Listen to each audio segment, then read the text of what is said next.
Ngayon mga boss, napakadali ng maging CEO, di ba? With the power of online, napakadali na. Ikaw na lang yung magiging resourceful. The first step for you to become an entrepreneur is just... May option na ngayon na hindi mo kailangan maglabas agad ng pera. Paano maging online seller na walang puhunan? Mabibigyan lang ng pagkakataon magnegosyo ang ilan. For sure, igagrab nila yan. At ang problema, hindi makapagsimula dahil walang puhunan. May option na ngayon na hindi mo kailangan maglabas agad ng pera. Correct. You can test the market, you can test the product, kung ano yung bibenta para sa'yo dahil meron na mga yan. Hindi na kailangan na mumuhunan. Correct. Magninegosyo lang po tayo kapag sigurado tayo na yung negosyong itatayo natin is yung tipong negosyong kahit malugi tayo, masaya tayo. Ang laki pala ng kitaan dyan, ano? Yes, malaki din. That is more than 20%. Nag-start kami to way back 5 years ago. Kung ano-ano na yung binibenta na yung produkto nun. Sabi namin, kung kaya namin magbenta ng ibang produkto, bakit hindi kami mag-start ng sarili namin brand? Nasa amin na talaga. Kaya ako ginagamit yung produkto na yan, bagong panganak yung misis ko. Yes. Meron akong baby ngayon at ito ang nag-iisa kong prinsesa. Kailangan humaba ang buhay ko. Tama. Kung gusto kong humaba ang buhay ko, kailangan palitan ko yung lifestyle ko. Yes, totoo, maiksi lang ang buhay, pero gawan natin paraan para humaba ito nang makasama natin ng matagal na panahon ang ating mga anak. Good morning, good afternoon, and good evening mga boss. Alam nyo naman na espesyal ang episode natin lagi dito sa RDR Collabs. At ngayon, may makakasama tayong napakagaling na CEO. Siya po ang may-ari ng Kishaki Essentials and ng Nature's Best Vita na siya naman pong trending na trending ngayon sa social media at napakalakas ng produkto dahil sa produkto nilang barley. Let us all please welcome our boss, Boss Rainiel Flores. Salamat, boss. Namamayagpag ngayon ang mga local brands. Especially yung mga kagaya ninyo na gumagawa ng sari-sarili ninyong mga produkto. Because way back in the 90s and the early 2000s, imposible na maging CEO ka ng sarili mong produkto. Paano mo ito nagawa? Noon kasi napakahirap ng resources eh. Hanapin mo pa mano-mano yung mga bagay-bagay para makagawa ka ng isang produkto. Now, with the power of online, napakadali na. Ikaw na lang yung magiging resourceful para mangyari lahat ng ito. Kwento mo sa amin paano mo napaputok ang mga produkto mo. Nag-start kami to way back 5 years ago. Kung ano-ano yung binibenta na yung produkto nun. Kagaya ng... Mga electronics na products, Oo. mga kitchen tools. May sabi namin, bakit kung kaya namin magbenta ng ibang produkto, bakit hindi kami mag-start ng sarili naming brand? Nag-a-advertise ka dati. Yes, we do advertising, Facebook ads. Nagbebenta rin kami sa mga iba't ibang platform like Shopee, Lazada, TikTok. Existing na rin kayo sa mga leading department store and groceries. Sa TGP, available na ngayon yung ating vitamin C and mga coffee. Paano mo na i-market ng maganda yung Kishaki at itong Nature's Best Vita? Pinag-aralan namin syempre yung demand muna. And yung produkto, ginandahan namin mga formulation, minake sure namin na quality talaga yung gawa na mga produkto. Ito bang lahat ng ito ay FDA approved? Yes, opo. Kaya kung bibili kayo ng mga produkto, mga boss, sikapin natin na tignan kung ito ay nakarehistro sa Food and Drug Administration. Nang sa ganun, is safe natin itong magamit. Kwento mo naman sa amin itong si Shield C+. Magkano ang bentahan nito? Naglalaro siya ng 750 pesos per box na yun. Ilang capsules yan? 100 capsules na yung kasama niya. Bakit mas maganda yung Shield C kumpara dun sa vitamins na iniinom nila ngayon? Ito pwede.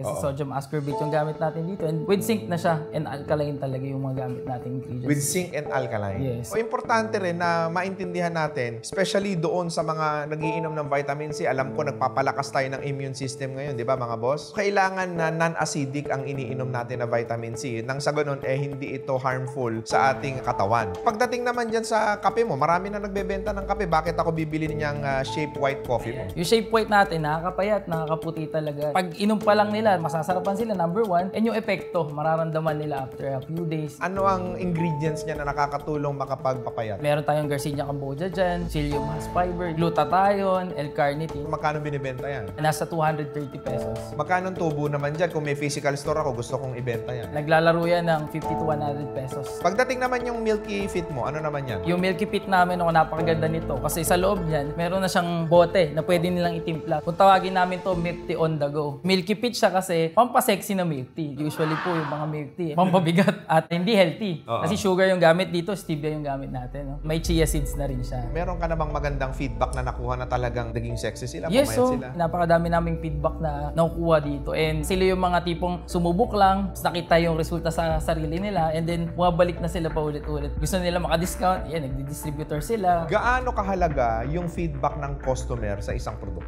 Yun yung mag-set ng standard para sa lahat kung talagang epektibo ba talaga. Makakita sila ng testimonials or feedback. Yun naman maganda sa amin, lahat ng feedback nakikita nila sa aming Facebook page at sa website namin. So, ino-compile din namin to para makita rin ng iba mo ano man yung gusto nilang goal na mangyari sa kanilang health, kung gusto nila maging sexy, pumuti. Lahat yun na-compile. Dapat ang mga negosyante, dino-document nila yung feedback. Yes, kaya nagkakaroon ng pangit na feedback, mali yung pag-take ng produkto. Pinaka-worst, sabihin na natin na hindi naman perfecto lahat. May nakalusot ng konti sa QA, ganyan. Nare-resolve naman to. Paano nire-resolve yung Ayun. pangit na feedback? Kung ano yung problema, gagawa namin ng solusyon agad. Itanong din dun sa aming manufacturer kung bakit nagkaganon. Kasi maraming mga business owners, ang hindi nila nagugustuhan pag nabigyan sila ng pangit na feedback. Dapat nga i-take natin para maisaayos kung ano yung dapat iayos sa atin. Wala namang perfectong negosyo eh. Kahit sa atin namang tao, minsan may masasabi at masabi pa rin yung mga tao. Pero sa atin, dapat ayusin natin yun. I-improve natin yun. Yung pangit na feedback, yan talaga ang makakatulong para ma-grow nyo yung produkto nyo. Why? Tama yung sinabi ni Boss Rainiel natin. Wala namang negosyong perpekto. Lahat yan is dadaan sa matinding proseso. Ang pinakamagandang proseso na po pwedeng pagdaanan ng isang negosyo is yung pangit na feedback. Kasi doon mo isasaayos yung sistema ng negosyo. And eventually, nagiging perpekto yung sistema. Nagiging perpekto rin yung produktong ginagawa mo para doon sa target consumer mo. What usually happen is doon pumapasok yung long-term business. Naging magaling ka na negosyante, Boss Rainiel, at talagang namayagpag yung produkto mo, pinerfect mo yung sistema mo eh. Ang goal naman talaga natin makatulong sa mga tao kung ano man yung hinahangad nila. Exactly. Pag-usapan natin, ang Nature's Best Vita, maraming mga nagkalat ngayon ng mga barley kasi totoo, napakaganda sa katawan ng barley. Ang tanong, bakit Nature's Best Vita ang po pwede nilang maging option? Ang aming barley, 4-in-1 siya, no? Ano yung 4-in-1? Number 1, syempre may barley. Number 2, meron kami malunggay, wheatgrass, spirulina. Paano iniinom yan? May scooper yan. Warm water lang, timplayin na nila. Pwede na inumin agad. Is it safe to be consumed by pregnant woman? Since herbal naman yung produkto natin, pwede naman, no? But of course, lagi namin sinasabi, consult pa rin yung doctor. How about may mga comorbidities, mga may sakit, diabetes, high blood? Kung wala namang pinagbabawal yung doctor sa inyo na inumin, pwede to kasi herbal naman siya. Para sa kaalaman ng marami, ang wheatgrass, malunggay, spirulina at barley, yan po ang 4 na pinakamagagandang superfood na po pwede pong i-consume natin. Ang dami natin kinakain na mga toxic sa katawan. Napakasarap pa naman ng lechong baka, di ba? Tama. Napakasarap ng chicharon bulaklak. Might as well, ibalanse natin ito with greens. Ako personally ginagamit ko yung produkto mo na Go Greens. Ang napansin ko sa kanya, pagdating sa aking pag-jingle. Nako, madalas ang jingle mo dyan. Pangalawa, napakaganda niya pag kayo ay pop-ups. Para hong laging birthday ko. Napakasarap po sa pakiramdam. And ako personally, ginagamit ko yung produkto ng Go Greens at yun yung na-observe ko. Pagdating sa vowel movement, napakaganda. And then of course, mas active ang pag-iisip ko. Kaya ako ginagamit yung produkto na yan, bagong panganak yung misis ko. Yes. Meron akong baby ngayon at ito ang nag-iisa kong prinsesa. Kung gusto kong humaba ang buhay ko, kailangan palitan ko yung lifestyle ko. Yes, totoo, maiksi lang ang buhay, pero gawan natin paraan para humaba ito nang makasama natin ng matagal na panahon ang ating mga anak. Pagdating naman sa mga supplements, sa mga capsules natin, ano ang benepisyo nito? Meron naman kaming pure barley rin. Meron din tayong serpentina capsule. Meron din tayong spirulina capsule. Spirulina, mabisang pampasexy din yan. And serpentina naman yan, para sa mga high blood. Serpentina, maganda, no? Lalo na doon sa mga may comorbidities, high blood, meron kang arthritis. Go natural. It is already readily available. Supplementation is the best option. It's a gift from nature. Saan galing yung barley mo na ingredient? Yung barley natin imported from Australia. How about your wheatgrass? Kasi wala ring wheatgrass dito eh. Australia din. Yung malunggay, marami dito. Tawagin kasi natin yan, Miracle Tree. So, Bakit Nature's Best Vita ang pinangalan mo? the best pa rin na organic yung i-take ng ating mga katawan. No? Kaya Nature's Best Vita talaga. Ang hinahanap ng company nyo dito is distributors and resellers? Yes, they can visit our website, naturesbestvita.com for our distributorship package. Po pwede kayo mag-distribute nito sa buong Pilipinas, mga boss. Ay, pwede kayo magbenta, pwede kayo mag-online. Yung TikTok, lagay nyo na sa yellow basket nyo yan. Po pwede kayong kumita di ba? Yes. Pwede kayong kumumission Hindi na kailangan na mumuhunan. Correct. May nag-check out sa inyo, di may commission kayo. I'm encouraging all the TikTokers, kung gusto ninyo magbenta ng mga ganitong klase ng produkto nang walang puhunan, yung link ng kanilang TikTok shop, ilalagay ko sa baba para sa ganun, magkaroon kayo ng access up to ilang % discount. Ko-commit ko ang 20% commission para kay Boss RDR. Ayan, sa lahat ng nanonood ngayon, meron kayong 20% na kita sa lahat ng produkto ng Nature's Best Vita. Ang yellow basket link nila ay nasa description natin. Kung nanonood kayo sa Facebook, nasa comment section lang at pag clinic nyo yan, mariredirect na kayo. Pwede na kayong magnegosyo ng walang puhunan gamit ang inyong TikTok account. Gusto ko rin mag-add ng value doon sa mga pinanghihinaan ng loob. Nag-attempt silang magbenta-benta ng produkto. Anong masasuggest mo sa kanila? Wala naman talagang madali. Ang pagnenegosyo kasi may up and down talaga eh. Pero at the end of the day, sabi nga, rewarding talaga. Ako naniniwala that if you have the best product, ay benta mo. Ang dami na hong platform ngayon. Meron ng TikTok Shop, meron ng Lazada, meron ng Shopee. Pwede kayong magbenta sa Facebook din. Marami ng platform para makapagbenta ka ng produkto. And actually, the first step for you to become an entrepreneur is just sell anything online.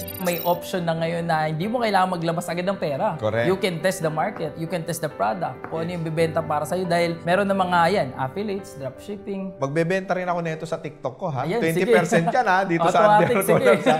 Ay ilalagay ko na rin sa ating yellow basket itong Nature's Best Vita kung gusto ninyo ng organic. Talaga naman pong tested and proven ko ito personally, mga boss. Talaga naman hong nakakatulong at maganda ho sa pangangatawan. Ngayon, bago tayo matapos, ang gusto ko lang pasalamatan din, ikaw, Boss Rainiel, no? Dahil ang dami mong nabigyan ng oportunidad. Especially sa panahon ng pandemic, nabalitaan ko na marami kang mga reseller and mga distributors na natulungan din. At ngayon, siya po ay gagawa na ng mga content. Ayan. Yes, oo. Siya po si Papa Sundot. Bakit Papa Sundot? Before kasi online radio DJ ako. Gamit ko na talaga yung papasundot noon pa. Maraming nakakaalala minsan, why not ibalik natin to, but this time, magbigay tayo ng value through content. Sige nga, sample nga. Magandang gabi sa inyo lahat. Nung nga pala si Papa Sundot, ang DJ na boss sa CPs.